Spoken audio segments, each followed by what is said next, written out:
Good evening, everyone. Hi, welcome back. My name is Anthony Kaufman. I'm a senior programmer at the Chicago International Film Festival, and we're very happy to have with us here the director and cinematographer of Stray, Elizabeth Lowe. Thanks for coming, Elizabeth, all the way from Hong Kong.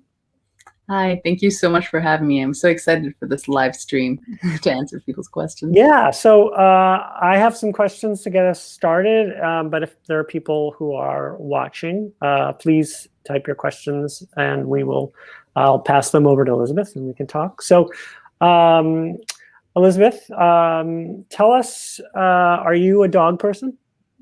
Of course, it would be really strange if I wasn't. I made this film, a 72-minute film following a single dog. Of course I am. Yeah, I love dogs ever since a young age, and it feels like such a dream come true to have my first feature-length film be about dogs. I feel like it doesn't get better than that. So yeah, let's talk more about the dogs, and then let's talk more about, like, some other things that are going on in the film, right?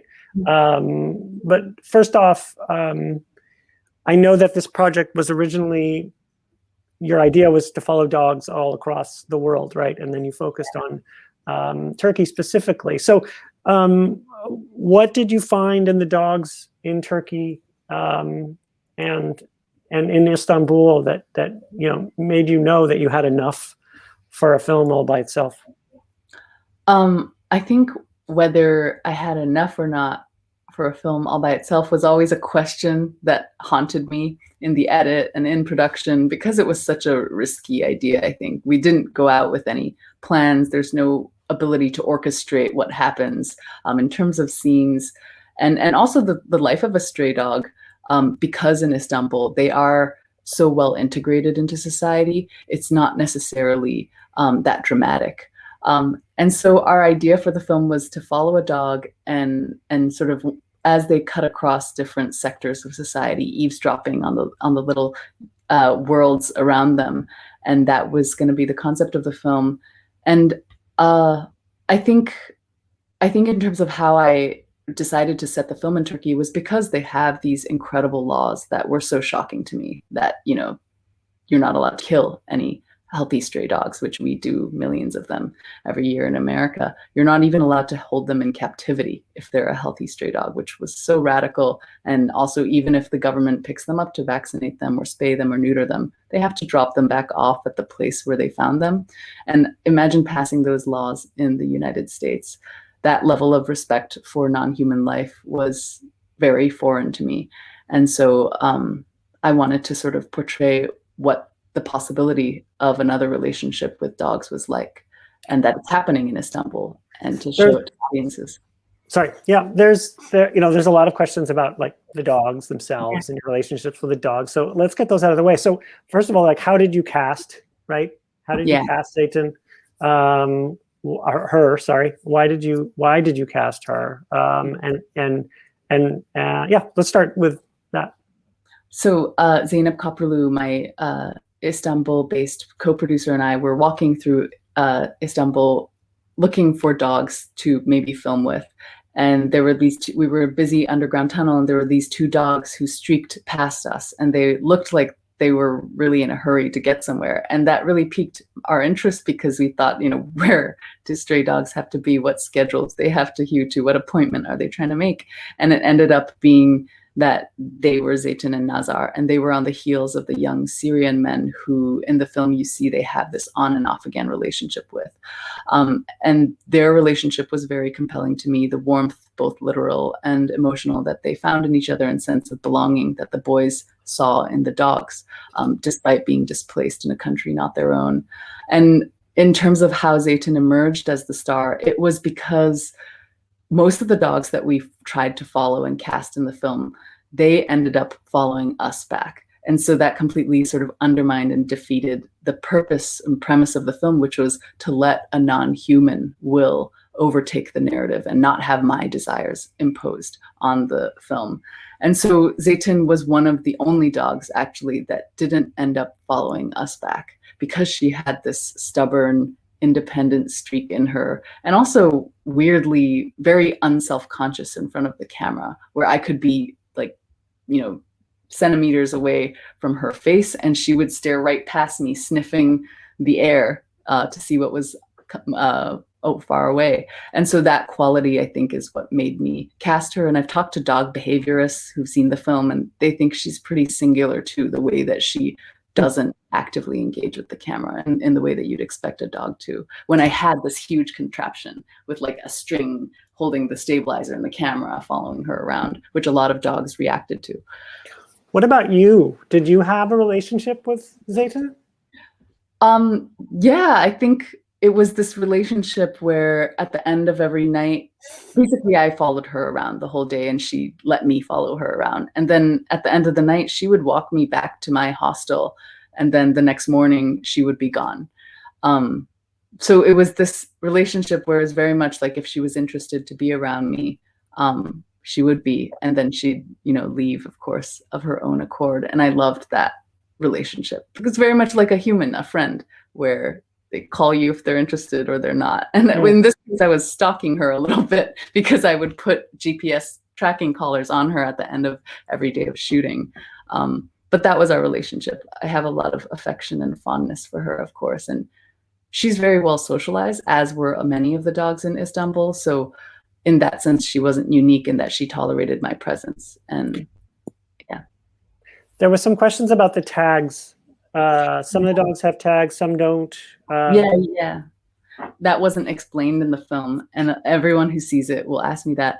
The tags are when the government has vaccinated them or spayed and neutered them. And actually, the film is edited not continuously in reality. And so actually, there are some scenes where Zeytin has the tag and some not, because I had filmed this over a 2-year period where I went back after a year and a half, and after a year and a half, she had been tagged, which means she had been picked up by the government, vaccinated, and placed back on the streets. There's some other questions about the dogs, but I want to ask a question about the film, sort of the craft of the film for a second. The sort of part of the immersive aspect of it, I think, is the camera, the way the camera kind of flows, this sort of dog's eye view, right? And also the sound design, worked in collaboration with a pretty famous sound designer. I was curious if you could talk about building that sort of dog imagined soundscape, right? Yes.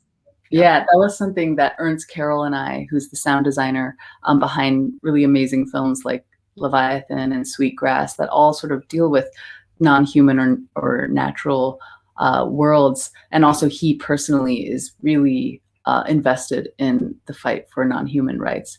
So that was why I wanted to work with him. But we talked a lot about what sort of the sonic representation of dog mind might be. And we knew that we couldn't, so dogs hear at like a higher frequency than humans. And we did consider like, what if the whole film had this higher frequency? But then we realized that that would be too grating and too overly alienating for human audiences. And so there's only specific, we kind of sort of drift in and out of dog mind depending on the scene. Like when a conversation about like love or marriage or a relationship the dog starts to lose interest with it. It kind of starts to fade and becomes more echoey. And then in scenes like in the park where Zeytin is encountering this other dog approaching her and they start to play, or the scene where Zeytin is fighting with Nazar over the bone, that's where the ambience of the city really thins out. That's where Ernst really brought up the frequencies so that weird sounds start to stand out, like the cracking of a twig or something falling on the ground, to sort of suggest now we're entering this space where the dogs are in their own world, focused on each other instead of us. That was sort of, and also sort of like the primacy of ambient sounds and then human dialogue being secondary to all the ambience that dogs may be paying attention to. There's some other questions from the audience. I just have one quick question, a human question, and we still haven't we haven't hit like some of the big themes here as well. But speaking of like people talking in the background, the scene of the sort of lovers spat on the table outside the restaurant, the woman's like this, and the man is, you know, talking about like some kind of infidelity or something. It's like a scene out of a movie. I mean, it's like you were there for this amazing dramatic moment. I wondered if you were, I don't know, that was any way planned or No, how that came no. about. Yeah. None of the conversations in the film and moments in the film are planned at all. And actually, after we filmed that scene, the cafe owner came out and he was like, "Oh, I thought they were your actors," after they had left. Because that couple, they argued for hours. That transcript that I got back lasted hours. And by the end, they were like hugging and kissing and leaving. So it was a delight. And I think partly people allowed me in, maybe because I was a foreigner, very overtly a foreigner, and couldn't understand Turkish. And also the film was about dogs, and what they heard and saw was what we told them. And so people's guards were down, I think. And I think, you know, being a foreigner and only understanding what they were saying upon getting the transcripts being translated, that was always such a delight, that people were so unself-conscious in front of the camera and revealing such deep parts of their relationships on camera. Sure. And I think there's the dogs that allowed me that entry, and also being an outsider. Yeah. So some specific questions. The howling at the end with the call for prayer, was that, was that planned? Was that produced? Was that random? No, so nothing in the film is produced. We tried early on to produce things, but very early on we realized there's no producing things with stray dogs. Like, they don't care what you want to do for the film, and that was a part of a surrendering process that we loved. And with this howling, that was something that when the Izan, which is the Muslim call to prayer, goes off every few hours throughout the city, a lot of the dogs would howl to it. And I always thought that was just so beautiful, that they were engaged in this call to prayer that was a spiritual act for humans, but that they've somehow evolved, that it sings to their souls as well. And that was speaking to sort of how intertwined we are, and how, you may not think dogs understand religion, but that they're so deep on a visceral level on their own ways and full of soul. And that, being able to get close, and when the Izan went off, I filmed that. Yeah. So I'm sure you've gotten questions before about whether you kept in touch with the puppies, the doggies. Do you know if they're still there and alive? And do you know what happened to Kartal, the little puppy? So in terms of Zeytin and Nazar, they are fine. I've checked in with my co-producer Zeynep, who often bumps into Zeytin in Taksim Square, where we filmed a lot. And even during the pandemic, I think the government and the people, even during lockdowns, would set out food for all the dogs, because I was pretty worried too that where would the dogs make a living, sort of, if there are no restaurant goers and no restaurants are open. But they were provided for by the government. And in terms of Kartal, that is one of my regrets of the film, although I don't know what I could have done differently. After Kartal was taken by the police, we hassled the police trying to find out what happened to this dog, because legally the police were supposed to bring Kartal into the shelters, which we had relationships with, and Kartal never showed up at any of the shelters, even though the police said they dropped him off at the shelter. And so we never saw Kartal again. And what we suspect is that a police officer probably took Kartal in and gave Kartal to a family member, and just didn't want to tell us, because that's not technically legal.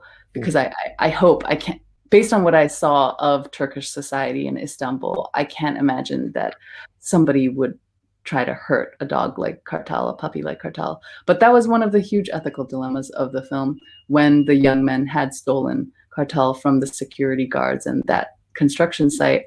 I didn't realize he was being stolen, which is why it's the GoPro footage that captures that moment, because we happened to be rolling on GoPro and I wasn't rolling on my camera, because I couldn't understand that was the plan. And Zeynep and I had a lot of discussions about whether to intervene, because at first it was quite clear that Kartal was suffering on the streets under the care of these young men who live itinerant lives. But at the same time, we felt, these young men are also boys. And there's a reason why they're seeking out these puppies, trying to expand their tribe, if you will, on the streets. And we did think maybe Kartal could grow up to become like Zeytin and Nazar, who live very well-adapted lives and are cared for by the young men and vice versa. And so we didn't step in, but before we could make a decision, the police took them. And the young men were released after 48 hours, which is legally what has to be done, but Kartal we never saw again. And so later on in production, there was another dog that we were filming with that got rounded up by the government because he had become a nuisance dog barking at cars. And because we had the experience with Kartal and being documentarians and then people, human citizens also, we instantly jumped into intervening, and he actually got adopted by Zeynep. But that was how, like, sort of over the course of production, we learned about when to take action and based on our regrets also. So I think it's important to talk about, the sort of other meanings of stray here, right? It's not just the dogs who are stray, but I think there's a comment on other, groups in society who are kind of homeless or left behind. I was wondering was that always in the conception of the film, that it wasn't just about stray dogs, but about people who astray? I mean, I don't think I was purposefully doing that. I think, because I know there's this impulse to maybe use non-human participants as vessels or metaphors for our human condition. But that was something that I was very wary of, because I wanted this film to sort of challenge an anthropocentric way of seeing the world where humans are at the center. This film was trying to resist that. But I also knew, and this is organic to the reality of stray dogs' lives, like their relationship with the refugees or anybody they encounter on the streets, that it was going to be a part of their story, marginalized people, because these dogs are surviving always in the outside and not in private spaces. They're occupying public spaces. The people and other animals that they encounter are necessarily going to be people who have resorted to the streets and public spaces to live or to chat by a bonfire or to protest. And so that was very much just sort of natural to a stray dog story. But I wasn't intentionally trying to draw parallels, because I think it's really complicated. The relationships between the women and the streets, the young men and the streets, is also very different than the stray dog's relationship to the streets. But I do see a sense of precarity in all of their lives, that the status of women, the status of a dog can change overnight, and the status of course, a refugee can change overnight too. And yeah, so there's that element that's definitely running through there. Yeah, I thought, I haven't seen, is it Hotel 22, is it? Yeah. But your previous film that you made was about people in a similar kind of a similar situation in a way, or not similar, but I don't know, analogous situation, right? Yeah, I mean, I've realized it's very different, like humans being homeless, especially if it's not by choice, is very different than a dog, quote unquote, being homeless. Because I think over the course of making this film, I realized these dogs are not without homes. They may not have property, they may not have owners, but they are very much at home in their own territories. And dogs have evolved to live on our peripheries, off of our trash, in the cracks by our side. So I think it's quite natural to them. And I hope this film shows that to imagine a life where we live in a city where there are dogs roaming around in packs would be amazing, because they live beautiful and happy lives that are maybe much more fulfilled than our pet dogs, or dogs at least in shelters languishing. But I think that situation is, of course, very different for homeless populations. Sure. Yeah. There was a question I missed from earlier, just about the dogs' names. How is Zeytin Zeytin? So Zeytin means olive in Turkish, and Kartal means eagle, and Nazar means evil eye, for some reason. But these names were given by the young Syrian men, and Kartal's name was given by the security guards who were taking care of Kartal before Kartal becomes Sari under the care of the young men. And actually, Zeytin had many different names, I noticed, throughout the city based on who she was hanging out with. Sure. Right. Okay. Yeah, no, that makes sense. A question just came in about the cats. And there was, of course, a very popular documentary called Kedi about the homeless cats of Istanbul, which you must have been aware of, right? Yeah. I actually, having witnessed the way dogs are around the cats of Istanbul, I'm really shocked, having seen Kedi, that no dogs feature in that whole film, because dogs were just like the stereotype, constantly sort of harassing and chasing cats whenever they saw. It was like a sport for Nazar, especially. That was what she was really interested in. And actually there were times when one time I was filming and Nazar was sort of like chasing this cat as usual, or stalking a cat. But then once she actually got a hold of the cat and was like shaking it by its neck, I was shocked because I hadn't seen a dog actually get a cat before. And at that moment I stepped in, because it felt like it was just, I was shocked, even though I probably shouldn't have been. And then of course all Turkish people around also stepped in to rescue that cat. So those were also one of those moments where I don't believe, as a filmmaker, you have no responsibility to those in front of your camera to get the shot or whatever. But yeah, dogs were constantly chasing cats. Yeah. There was another question earlier about the ending of the film. Was the dog going to the sea to greet other Syrian refugees at the end of the film? I wasn't sure what moment specifically that was referring to, but yeah, I think I know what it's like. Right after the young men get arrested in the film, and then we return to Zeytin sort of waking up the next morning, and she's back in her solitary life on her own. I don't think she wasn't literally going to the sea to greet another group of young Syrians at the end. She was just sort of, by the sea walking. Her territory was very vast. Throughout the day, she would take herself on adventures. And I think there was something really beautiful just in the sound quality of the waves breaking, especially after that sort of trauma near the end of the film with Kartal and the boys going missing.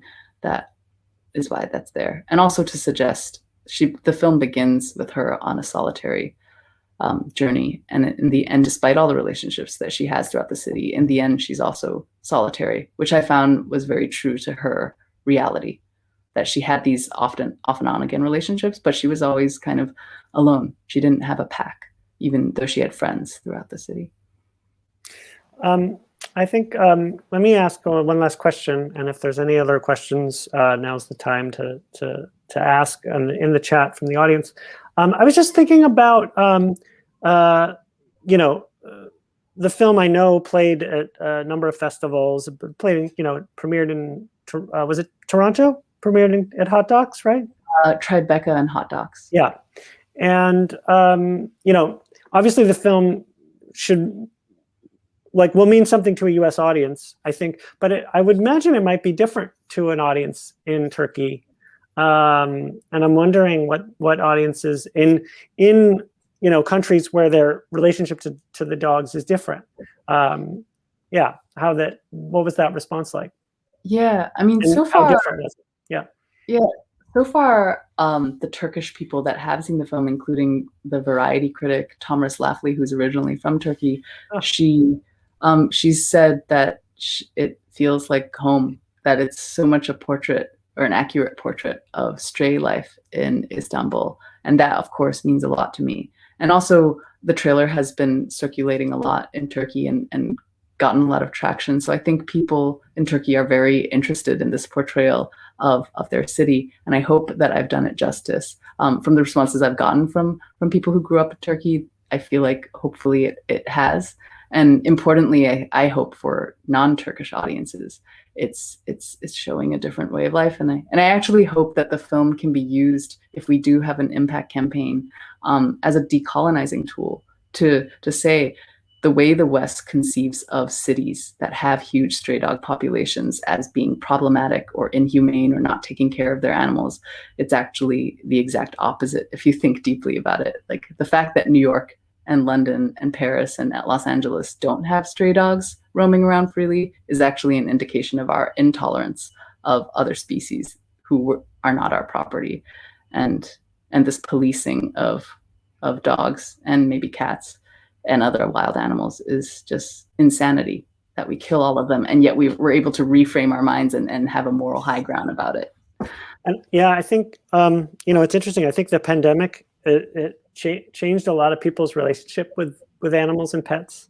I mean, I know in Chicago, I heard that the animal shelters were cleaned out, right? Yeah. People were desperate for animals in their lives, and so I think I don't know if that's still the case, but yeah, I think. Yeah, I mean, there's this book by John Berger called "Why Look at Animals," and he talks about how in our modern world we're so disconnected from the natural world and animals and other species that we're starved in our souls. And I think that is a very primal thing. And that's something I felt like in Turkey. I would be able to walk out of a restaurant with leftovers and there's someone I could give it to, dogs around, who maybe would turn it down. But in America, after I got back, after months of shooting in Turkey, I felt very empty, that the streets are basically filled with just our species. And unless you have a dog, you don't have the privilege of having an interspecies connection as much. And I find that very sad about the world we're from. I'm going to go pet my dog now. Oh, yeah, I see him in the background. Yeah, he got bored. This is awesome. Thank you so much, Elizabeth. Hopefully for the next film, we'll have you in person. So. Yeah, thank you so much for having the film at Chicago International and for all the questions from audiences. Take care. Bye-bye.